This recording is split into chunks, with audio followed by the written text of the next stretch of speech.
Muy buenos días. Recesión, recesión y recesión es la palabra del día, es la palabra que llevamos escuchando desde que ayer a mediodía aquí en Europa conociéramos que Estados Unidos estaba en recesión técnica, una sorpresa con una caída del 0,9% del Producto Interior Bruto estadounidense que sorprendió a todos menos a los mercados, donde se vio un movimiento de subida muy importante, donde se vio sobre todo una sensación, la de que si la recesión había llegado ya con una recesión técnica que pusiera encima de la mesa la opción de que en los últimos 6 meses se ha pasado lo peor en el mercado, solo quedaba empezar a celebrar el movimiento de la recuperación. Y fíjense, porque si los mercados hacían eso antes de la apertura, cuando el mercado cerraba, dos compañías le decían a esos inversores que estaban acertados. La primera de ellas, Apple, con un crecimiento, sobre todo en los ingresos, en los principales productos, que también sorprendería al mercado de manera positiva. La segunda, Amazon, donde ese movimiento Prime en el mundo funcionaba mejor de lo esperado y la compañía se disparaba after hours más de un 13%, nada más conocer los resultados. Fíjense, por un lado, entramos en recesión. Por otro lado, lo peor ha pasado. ¿Y a cuál de los dos argumentos se pegó el inversor? Al segundo. Sobre todo cuando vio cómo Apple y Amazon daban el respaldo a que quizá la recesión es algo que ya ha pasado en Estados Unidos. Ahora ese término de recesión viene a Europa y viene con muchísima más fuerza. Se va a mirar muchísimo en los siguientes 6 meses si Europa ahora está entrando en un movimiento de recesión técnica. Ojo, porque el movimiento en Europa tiene condicionantes diferentes. Ese corte con Rusia del gas, esa situación complicada en la energía de cara al invierno, van a marcar gran parte del camino. En la primera parte que nos hemos dejado atrás, la de Estados Unidos, ahora la duda está en si es una recesión técnica y se ha acabado. Vamos a tener en el siguiente trimestre un movimiento de ascensión del Producto Interior Bruto norteamericano, o tenemos una recesión profunda, que no es lo mismo. Es decir, que nos vamos a pasar con altibajos de estar en un PIB positivo o en un PIB negativo el próximo año y medio. Eso no lo ha comprado el mercado. El mercado compra que la recesión técnica, que Estados Unidos ya ha estado 6 meses en negativo y que ahora solo queda recuperar el terreno. Recesión, primer término clave del día, los mercados lo celebran y llama la atención porque los resultados empresariales no vienen tan mal como se pensaba que podían venir. Y aquí en España igual, buenos resultados de ACS, buenos resultados de CaixaBank esta mañana, que marcan gran parte del camino que podría, sin duda, empezar a mostrarnos cómo la recuperación económica la tenemos ya también en ciernes. El otro punto viene de la mano de ese corte de energía con Europa. Piensen que todo el mundo está mirando a Alemania, pero empieza a ganar cuerpo que el apagón puede estar en París y no en Berlín. Miren, ahora mismo Francia está demandando de Reino Unido electricidad porque sus centrales nucleares están en funcionamiento 27 de 59. Han encontrado incluso tuberías agrietadas que necesitan un mantenimiento inmediato. ¿Qué es lo que sucede con ello? Ahora mismo no hay problema. Las noches son cálidas en París, pero el invierno tiende a ser muy frío en la capital francesa.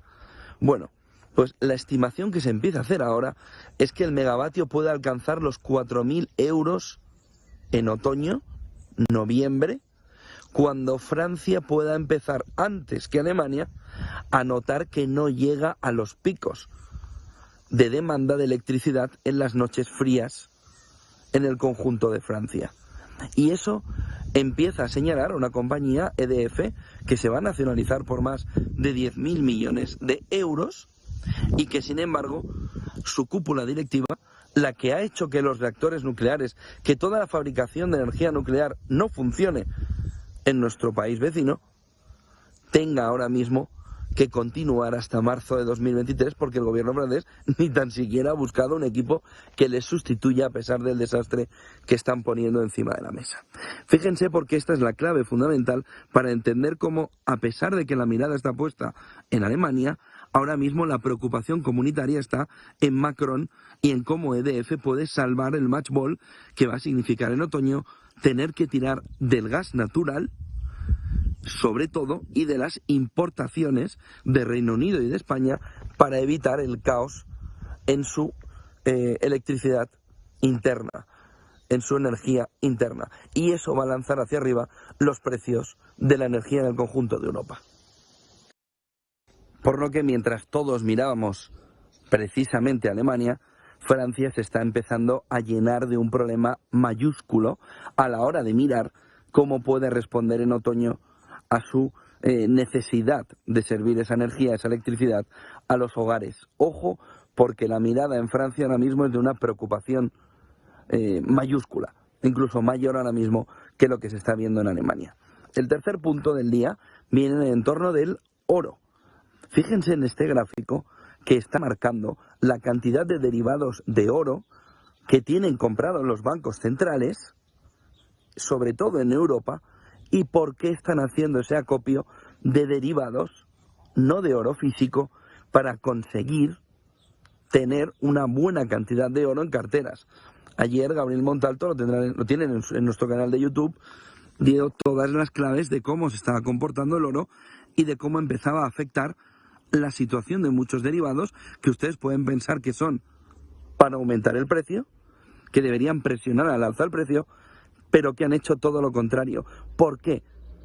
Los bancos de los distintos países, sobre todo en Europa, se están comprando, se están habituallando, se están abasteciendo de una gran cantidad de derivados de oro, aumentando la demanda de una manera excesiva, donde ahora prácticamente ya no queda oro físico para cambiar esos futuros por el material sobre el que tienen marcado ese futuro. Ojo, porque el oro lleva ya 2 jornadas de subida importante, sobre todo por la escasez que hay ahora mismo en el mercado, pero fíjense que estos derivados no marcan precisamente un aumento del precio, sino que lo que han estado marcando es la contención del precio. ¿Por qué? ¿A quién y quién estaba mirando durante los últimos meses la necesidad de un oro a precios bajos en un momento de entrada en recesión técnica de Estados Unidos, en un entorno estanflacionario donde el oro es el gran protagonista para poner en cartera? Fíjense porque el gráfico no señala precisamente la compra y por tanto también el aumento del precio. Señala una gran cantidad de derivados, muchos de ellos en posición bajista, que lo que están intentando es mantener, contener el precio del oro. Lo que no sabemos son exactamente las razones por las que han hecho esto los bancos centrales y los grandes inversores en los últimos tiempos. Mantener el precio del oro muy contenido sin una explicación que ahora mismo vemos demasiado clara. Eva Villanueva, como ves, recesión, gas, temas que se nos vienen apuntando en la agenda desde hace mucho tiempo, y ojo con el oro. Ojo con el movimiento que pueda haber en el corto plazo una vez que estos derivados salten y empiece de verdad, sin posiciones bajistas fuertes, sin contención del precio, por llamarlo